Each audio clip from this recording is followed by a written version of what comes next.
checking time, guys. Dito tayo sa babang-baba ng Titanic. Here, far, wherever you are. Hipan mo. Syukran. Whoa!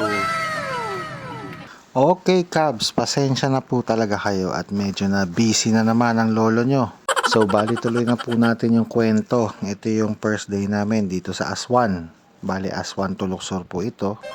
Ito po yung itsura ng magiging kwarto namin. Hindi ko lang ma-imagine kung paano ako maliligo sa napakaliit na square na shower room. Pati yung pag-upo sa inidoro. Parang malaking discrimination to kung medyo malaki-laki ka, pero bahala na. Yung mga tourist na dapat sa Pilipinas pumupuntahan, nandito na sa Egypt. Ayan, oh. Puro Asian. Sayang. Ay nako, baby M.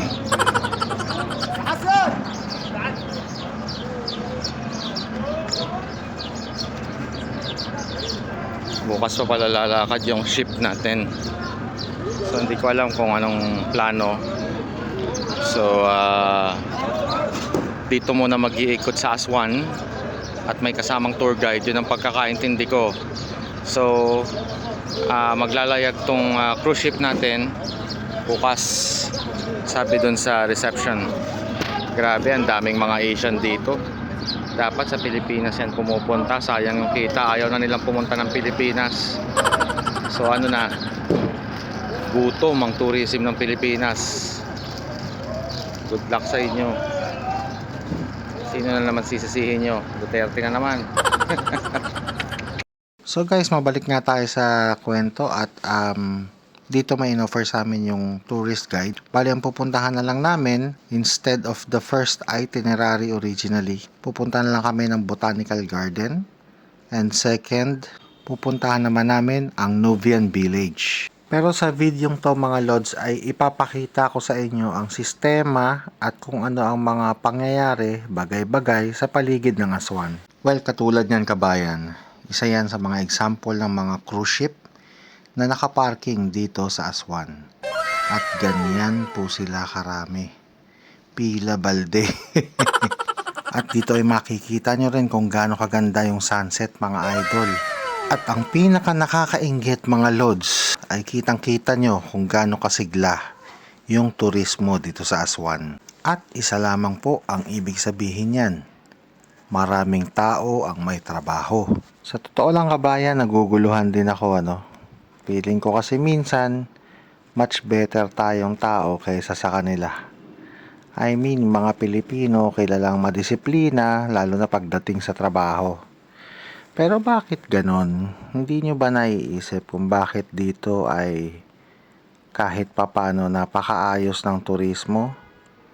Well, pagdating sa korupsyon, ang alam ko mas malala yung bansa nila, pero ang tanong, anong nangyari sa bansa natin? Well, ang bansang Ehipto ay napakayaman nga pagdating sa history. Ganon din naman yung bansa natin, medyo may pagkakaiba lang tayo ng mga ipinagmamalaking lugar na dapat pasyalan. Kaya nga naisip ko mga lods, kung yung ilog Pasig natin ay ganito kalinis at kaganda, baka kaya nating idagdag ito sa ating turismo katulad nito.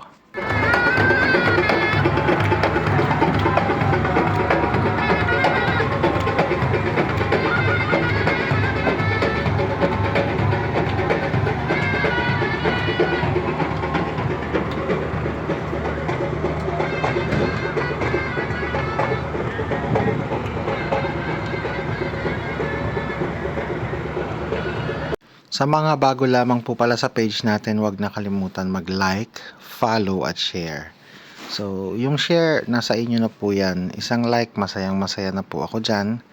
Yung follow naman, para naman sa susunod na video ay ma-update po kayo. Mabigyan kayo ng notification at makita ninyo yung mga susunod nating i-upload. Well, napakaganda po ng Botanical Garden tsaka yung Nubian Village. Papunta pa lamang po doon. Yun po yung madalas mapapanood ninyo sa YouTube channel ng ibang tao. See you on our next video. Bye!